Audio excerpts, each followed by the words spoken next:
And so I was really thinking of this. So so the thing that was in common with both of your answers is you both said, we put the Quran first, alhamdulillah, this is what we expect to happen.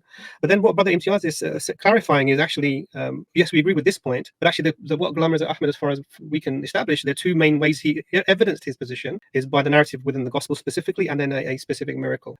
So in response to that, the question then you were given was, one of the Bible narratives is that Maryam alayhi salam was married to Yusuf. Now, if that's the case, do you accept that, or because it's mentioned within the gospel, she was engaged to him or married, however you want to think about it? Do you believe this to be the case? And if not, why? Yes, so this is the thing, that our topic, we should stick to the crucifixion, right? But just because Quran doesn't mention something, it doesn't mean it didn't happen.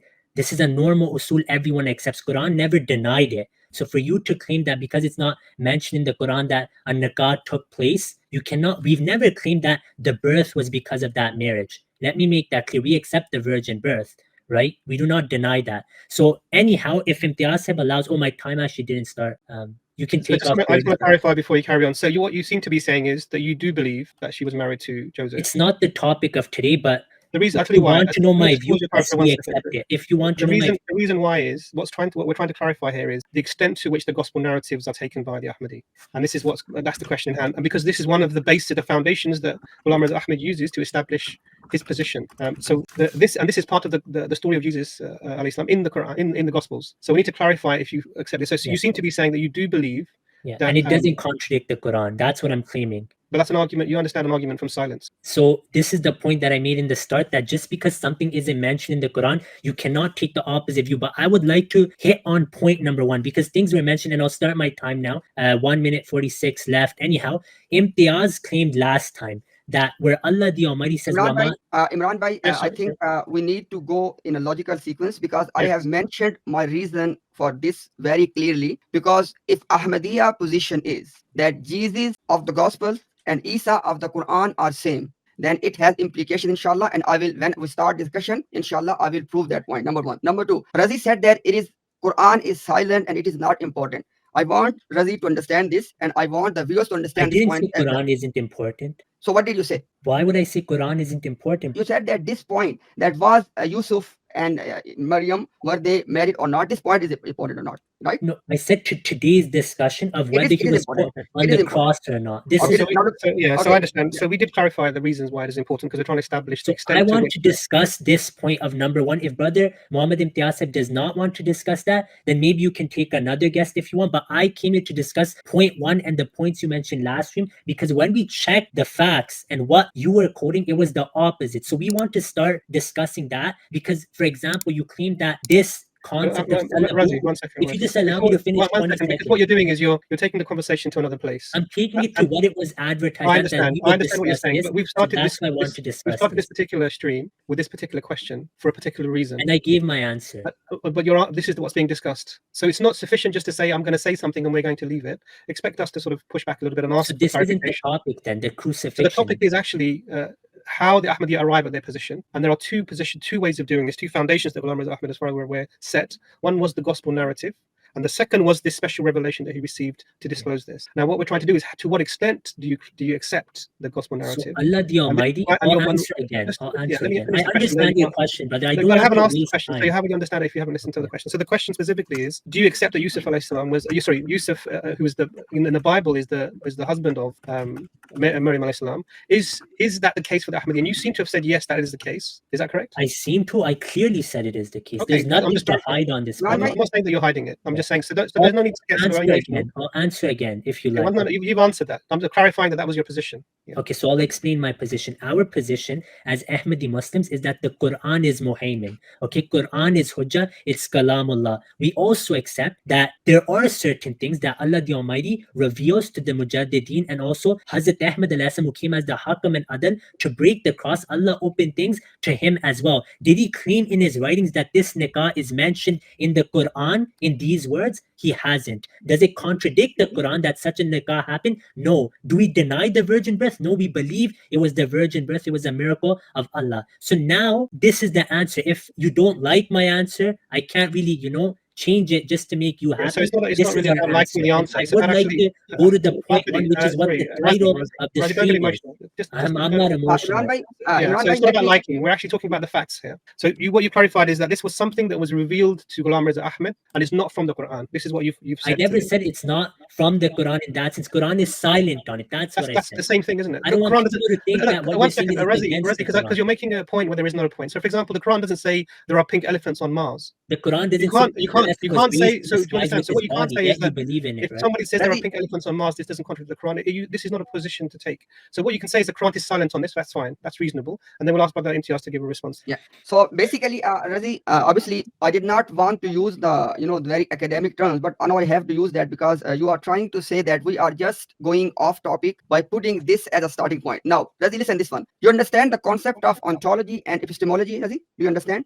No, I don't. You can define. Okay, I explain. Okay, I explain. Okay, in the discussion of what is knowledge, there are two things. One is called ontology. Second is called epistemology. Ontology is what it is, and epistemology is how it is known. What are the sources of knowledge? Now, in this case, ontology is that Jesus or Isa alayhi salam, he died in Kashmir, but he was put on the cross. This is called ontology. What is epistemology? What are the sources? Gospel is the primary source. Now, if it can be established that the source of knowledge is dubious, it is not authentic, it means that the narrative which is being supported through that source will be considered unproven. Now, you said something when I was saying that Mirza Ghulam, he used gospel as his evidence. In your turn, please say it clearly that Mirza Ghulam did not use Bible as his primary source. Then inshallah, I'll give you the reference. No, just to summarize what I said. In the discussion, one of the major source of knowledge is gospels, and because gospels are not authentic source of knowledge, hence anything supported through gospels is not proven. First thing you said is that, the thing you just said is that one of the major source Hazrat Ahmad al-Asam gave historical points from his gospel, and gospel is not authentic source of knowledge. So anything supported through gospels is not proven. There are prophecies of Rasulullah sallallahu alaihi wasallam in the Gospels as well. Quran says that you find the mention of Nabi sallam in the Torah and Injil. And till today, the Muslim ulama explain that Deuteronomy 18:18, the prophecies of John, refer to Rasulullah sallallahu alaihi wasallam. Millions of Christians accept Islam, Ahmadiyya, and Sunni Islam, even Shia Islam, because of these prophecies mentioned in the Bible. I believe they're from God. I believe Deuteronomy 18:18 is from Allah the Almighty, the prophecy of Rasulullah sallallahu alaihi wasallam. Even in Bukhari, there's a mention of one of the prophecies of the Bible for Rasulullah, the one with the man will go into the markets. I can't remember the exact reference. Anyhow, the point is, anything Hazrat Ahmad al-Asam said, his basis is the Quran. Anything that contradicts the Quran, we do not accept. Anything he has said is proven by the Quran, and his claim is that according to the Quran and a hadith,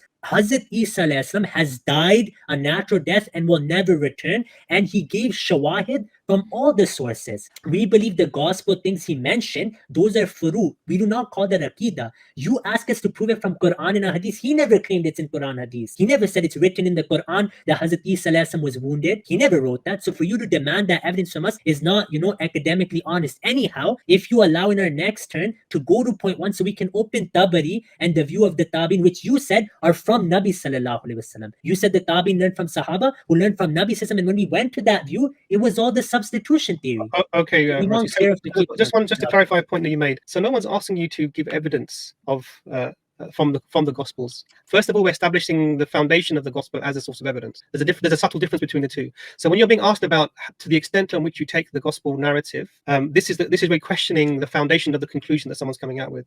So you've mentioned that what you take is because of a revelation given to Ghulam Reza Ahmed, and not necessarily because of what's in the Gospel. Is that correct? Is that your position, as I understand you saying? Or is the Gospel itself something that you would take as a piece of evidence, a source of evidence? Not unless if it contradicts Quran, obviously it can't be a source of evidence. This itself shows that I don't take everything from the Gospel. However, if there's something in the Gospel that does not contradict the Quran and approved by the Hakam and Adl who was sent to break the cross, I accept that. Does that mean I have to provide every single thing or it's written in the Quran? No, this has not been we're clarifying your position on the source of evidence at the moment. Yeah, so we don't. What you're saying is there's two ways you accept what's in the Gospel. If it doesn't contradict the Quran, or if Ghulam Reza Ahmed said it was okay to do so. Generally, yes. Okay, these are the right. two things, and not just this. The third thing is Quran also confirms some things, so that is obviously also authentic, like the prophecies of Nabi Sallallahu in particular, which all the Muslim ulama accept. Sure. Okay, brother Imtiaz, your thoughts, please. So again, I want, for the sake of viewers, to clarify this point, that why this discussion is happening. It is very important. Mirza Ghulam is using gospel narrative to support his position, and we are hearing from Razi, and we are discussing here, the gospel narrative is not authentic source. We can only use it with two conditions. Either Quran approves it, number one, or number two, it must not go against Quran. Now, we have just given one example that even where the gospel narrative went against Quran, listen everybody carefully, still they have accepted the gospel narrative. It shows that what Mr. Razi said in the beginning, that Quran is the Muhaymin. No, for them Mirza Ghulam is the Muhaymin, and that is we're saying that Islam versus Ahmadiyya, these are two different religions. Let me help Right. you understand, Razi. So the point here, and I'm reiterating, but the point here is that the Ahmadiyya position is based upon two fundamental sources. One is the Gospels, and the second is the statements of the Ghulam Mirza No, Ahmad. this isn't true.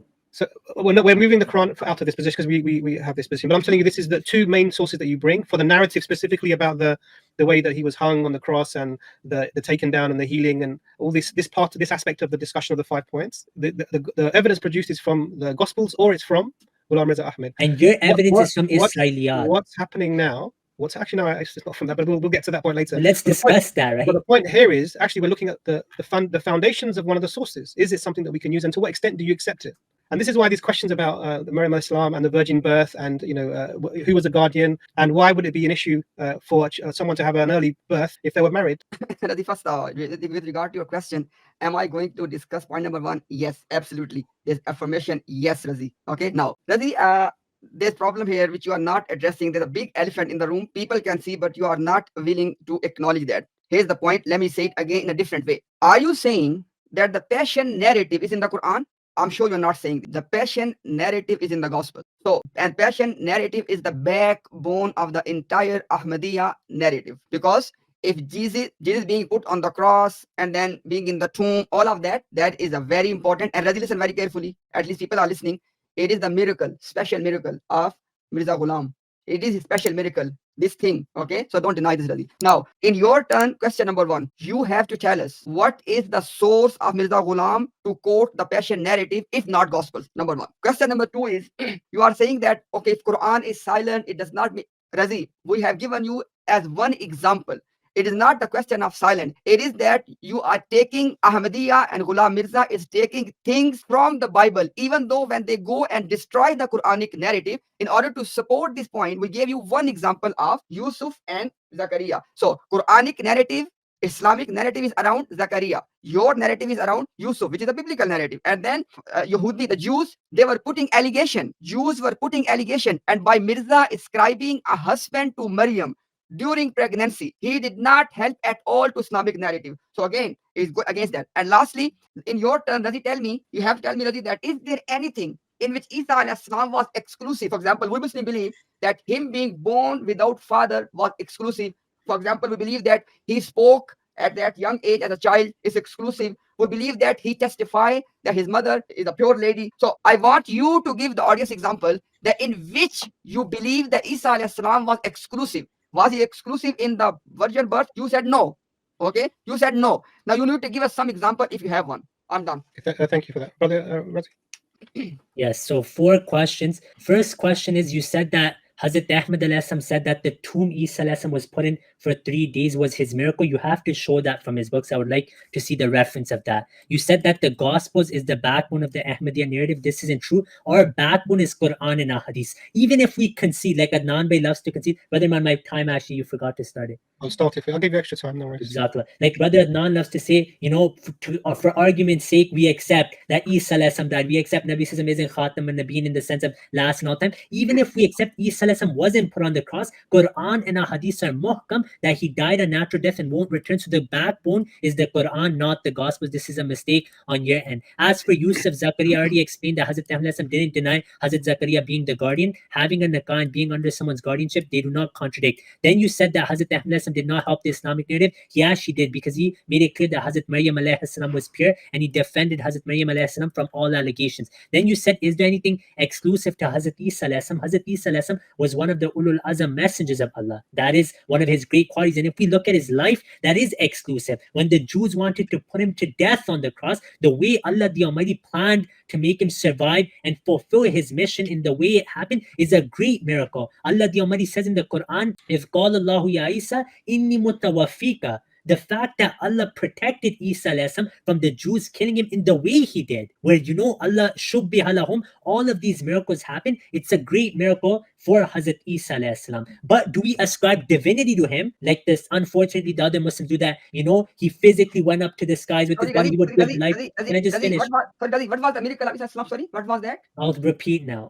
Please, Okay, yes. 20 extra seconds. Yeah, no worries. You had them in the beginning, Razi. Yes, but he asked me a question while I was speaking, so I lost 30 so seconds. What was the exclusive miracle of Isa? Give me one example. Yeah. So what I was saying is we do not give him attributes of Allah like the other Muslims, like he would physically raise the dead and whatnot, and that Nabi Sallallahu was touched by Satan at birth, but Hazrat Isa Sallallahu was not. We do not give him such qualities which raise allegations of Allah. But the miracle I gave of Hazrat Isa Sallallahu is the whole story of how Allah the Almighty protected him from the crucifixion. And he said, Inni mutawafika, like Allah gave Nabi Sallallahu the miracle of Wallahu ya'simuka minan nas, he gave Isa Sallallahu the miracle of Inni mutawafika, and he protected Isa Sallallahu, the Jews who were ready to kill him and did everything in their power. Allah did not let them do that. He protected Isa Sallallahu and made him fulfill his mission. So that's a great miracle exclusive to him.